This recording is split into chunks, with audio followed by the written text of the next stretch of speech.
So in the passage that we're looking at today from Matthew chapter 7, we have to understand that Jesus is actually closing out his Sermon on the Mount message, which makes it all the more relevant and important as we look at this passage. Now, what Matthew's been trying to do all the way through his entire gospel is he's trying to show how Jesus is actually the new Moses. So it makes sense that he goes up on this mountainside and he's going to give kind of some new instruction or new law to God's people. And so I want us to hear this closing part of Matthew chapter 7, where Jesus is given some final instruction and specifically about what he's just talked about. So this is Matthew 7, starting in verse 24.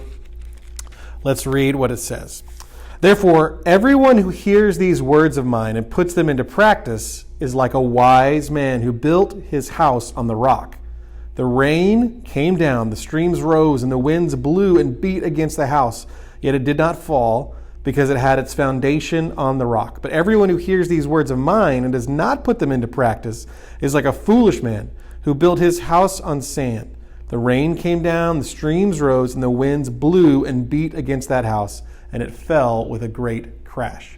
Now, there's a couple of observations that we can make from this text. So the first one is this, that whether it was the person who built on rock or built on the sand, the same thing came and happened to the house.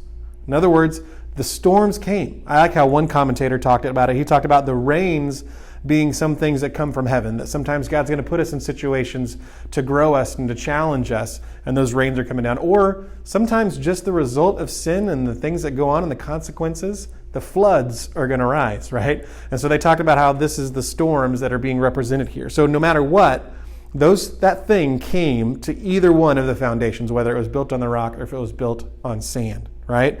But it's interesting because Jesus is making this connection. That first word there in verse 24 is therefore. Again, like I was saying a minute ago, this is the idea that what Jesus has said in these last few chapters, when he goes up onto the mountainside and begins to teach the people, this is what we're supposed to put into practice. So let me just go through and read a couple of the headings for you of what Jesus has talked about in this sermon. So the first thing is the Beatitudes. Now the Beatitudes were this idea of that I have nothing to bring before God. In fact, the very first thing says, blessed are the poor in spirit. That word poor actually means bankrupt. So the first thing that Jesus absolutely says when he gets up onto this mountainside is that you recognize that you have nothing to offer God. All right? But then he keeps on going and he goes through a couple of different things. So here's what he talks about. He talks about murder. He talks about adultery. He talks about divorce. He talks about oaths.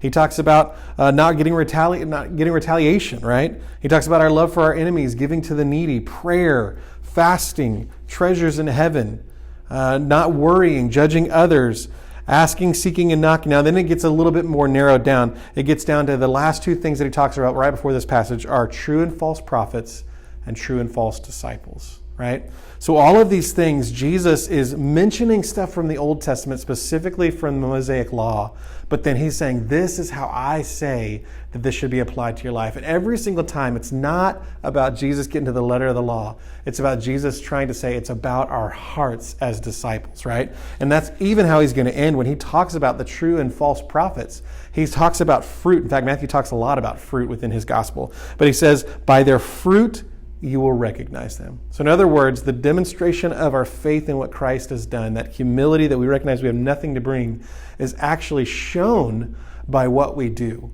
And then Jesus closes it out with this passage that we read for today, which is, listen, everyone who hears these words and actually puts them into practice, not only is the fruit of God going to be demonstrated in their life, but they're going to be like the wise person, that whenever that storm comes, whether it be God trying to bring some kind of refining into our life through the rain of the storm, or whether it be just the consequences of sin and the flood rising, we'll be able to stand firmly because of us putting into practice what Jesus has said. So I'd love to hear what you have to say about this passage as well. If there's any other comments that you want to make or any other observations that you've seen, it'd be great to hear them.